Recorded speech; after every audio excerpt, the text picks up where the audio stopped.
Bonjour, cette petite vidéo pour essayer de répondre aux camarades qui suivent l'actualité politique et qui ont entendu comme moi la campagne que lance actuellement la France Insoumise, les élus du Parti communiste français et les élus du Parti socialiste. Cette campagne vise, qui s'intitule Plus jamais ça, à propos de la crise du Covid-19, ces élus mènent une dénonciation qui est assez juste de la situation actuelle et dénoncent, à juste raison, les attaques dont notre classe sociale est la victime. Alors, bien sûr, le gouvernement de Macron, il est au service de la grande bourgeoisie, il est au service des patrons, et pour la grande bourgeoisie, eh bien, la solution à cette crise économique, à cet arrêt économique à l'échelle mondiale, c'est d'appauvrir la classe ouvrière pour permettre toujours plus de subventions aux grosses fortunes, aux banques et aux entreprises.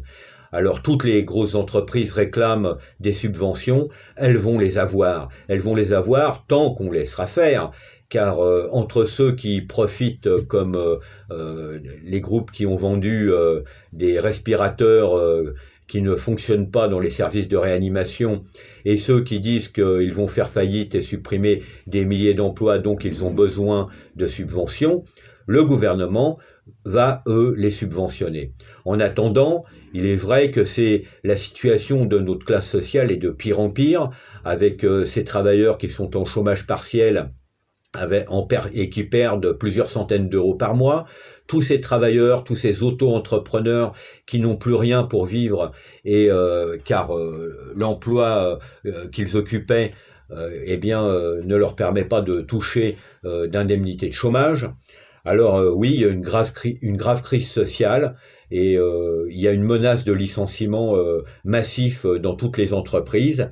Et, et pourtant, la grande bourgeoisie, elle, ne fera aucun sacrifice. Alors, ces politiciens ont tous été au pouvoir ces dernières années, que ce soit sous Hollande, que ce soit sous Jospin ou sous Mitterrand, pour les plus anciens, comme Mélenchon par exemple. Eh bien, ces politiciens ont tous été amenés à gérer les affaires de la bourgeoisie, et ils sont de nouveaux candidats. Alors ils nous expliquent qu'avec les élections, eh bien, ce pourrait changer. Si eux étaient aux affaires, eh bien, le sort de la classe ouvrière s'améliorerait. Eh bien, c'est même pas vrai. On a pu voir d'ailleurs en Grèce, avec le gouvernement Tsipras, qui était le fer de lance de la gauche réformiste ici en France, quand la bourgeoisie européenne et la bourgeoisie grecque a mis la pression sur ce gouvernement a continué les attaques et a arrêté ce qu'il avait prévu de faire. Parce que ces gouvernements-là sont des gouvernements au service de la bourgeoisie pour faire tourner la société. L'appareil d'État ne peut pas être au service de la population. Alors, quand on nous raconte, quand dans les interventions qui dénoncent à juste titre toutes les attaques dont nous sommes victimes, les politiciens de la gauche réformiste prétendent que l'État pourrait mener un autre rôle, eh bien, ils nous mentent. Ils veulent nous laisser l'illusion qu'avec les élections, nous pourrions changer notre sort. L'État, il est composé, bien sûr, des politiciens qui sont élus, mais aussi de tout un tas de personnes, des très hauts fonctionnaires qui dirigent l'État, qui dirigent les ministères.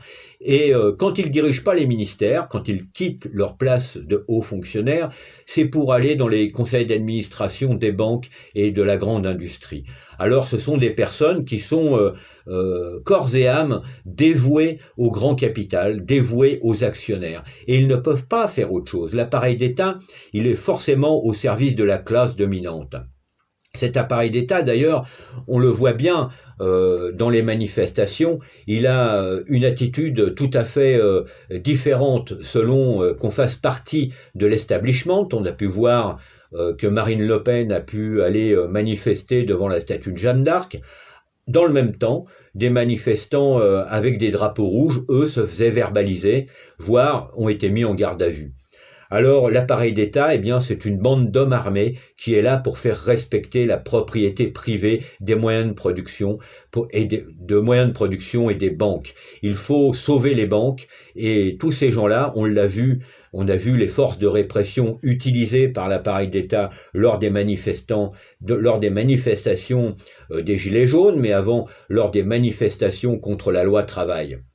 Ils sont là pour nous faire accepter, pour nous convaincre que, eh bien, on a tort de protester, et ceux qui sont pas convaincus, on peut leur donner des coups de matraque ou leur envoyer des LBD dans la figure.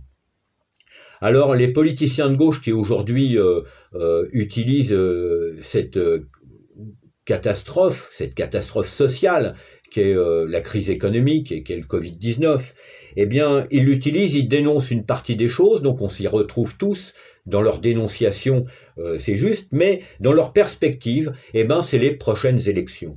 Eh bien, les prochaines élections mettront en place un autre appareil d'État avec un autre politicien qui sera à sa tête, qui s'appellera peut-être plus Macron, peut-être plus Philippe, ok, mais qui sera là aussi pour organiser, pour être le conseil d'administration de la grande bourgeoisie. Alors nous ne pensons pas qu'il faut développer ce type de perspective. Il n'y a pas de perspective électorale. Les élections permettent de discuter, certes, mais le résultat des élections, c'est toujours la bourgeoisie qui décide, hein, quel que soit le politicien. Alors nous, notre perspective, ça serait de mettre en place un appareil d'État ouvrier, comme à la Commune de Paris, où tous ceux qui étaient élus et tous ceux qui décidaient étaient aussi révocables à tout moment et étaient responsables de leurs décisions devant l'ensemble de la population. Pour cela, il faudra que nous soyons des dizaines de milliers en France à défendre l'idée qu'il faut que la classe ouvrière, qui fait tourner toute la société actuellement, l'industrie bien sûr, mais la banque, les assurances, les services sociaux, les hôpitaux, il faudra que la classe ouvrière contrôle réellement l'ensemble des entreprises et contrôle l'appareil d'État. Pour cela, il faudrait se regrouper et faire un parti qui se donne comme perspective, tant en France qu'à l'échelle internationale, que les travailleurs dirigent la société et mettent un coup de pied à la bourgeoisie et lui retirer le pouvoir.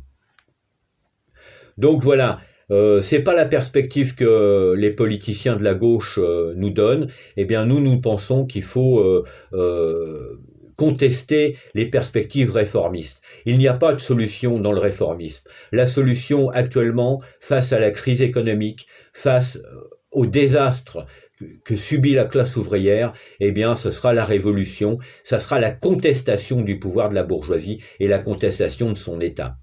Merci camarades, j'espère que j'ai pas trop bafouillé. Ciao, ciao.